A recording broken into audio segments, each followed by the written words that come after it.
नमस्कार, मैं डॉक्टर राजेंद्र सिंह, कृषि विज्ञान केंद्र अम्बाला। आज हम लोग बात करेंगे फसल अवशेष प्रबंधन के बारे में।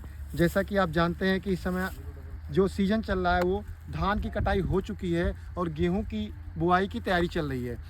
धान की कटाई के बाद में एक बहुत बड़ी जो समस्या है वो है फसल अवशेष प्रबंधन। फसल अवशेष प्रबंधन करने के लिए किसानों को बहुत बड़े चैलेंज का सामना करना पड़ रहा है। जो आज की स्थिति है, किसान आग नहीं लगाना चाहता है, किसान पराली का प्रबंधन करना चाहता है। प्रबंधन करने के लिए किसान को मशीन की ज़रूरत है। दो चीज़ें हैं मशीन में, एक होता है खेत में ही पराली को मिलाना और दूसरा है जो प्रबंधन है वो ये है कि पराली को खेत से बाहर लेके जाना। तो आज हम लोग जो बात करेंगे वो पराली को खेत से बाहर लेके जाना। आप लोगों ने ये देखा होगा कि पराली का एक जो बेल बनाते हैं, बंडल बना देते हैं पराली को, उसके बाद में उसको हम बाहर लेके जाते हैं। लेकिन जो ये आज हम बात करेंगे वो IIT कानपुर की जो टेक्नोलॉजी है, उसकी टेक्नोलॉजी ये है कि पराली को उसी टाइम काट के उसी टाइम लोड करके और सीधा हम ले जाते हैं मशीन पे, जहाँ पे इसका प्लेट बनता है, छोटे छोटे टुकड़े बन जाते हैं कॉम्पैक्ट करके, जिसके बाद में हम उसको ईंधन के लिए यूज करते हैं या बायोगैस एनर्जी के लिए यूज करते हैं। डिफरेंट टाइप का उसका यूज होता है। तो अभी हम इस पे एक प्रकार से R&D में ही हैं, R&D कर रहे हैं। तो जो ये कंपनी हमारी है रीजेनरेटिव, ये काम कर रही है यहाँ पे दुखेड़ी गांव में।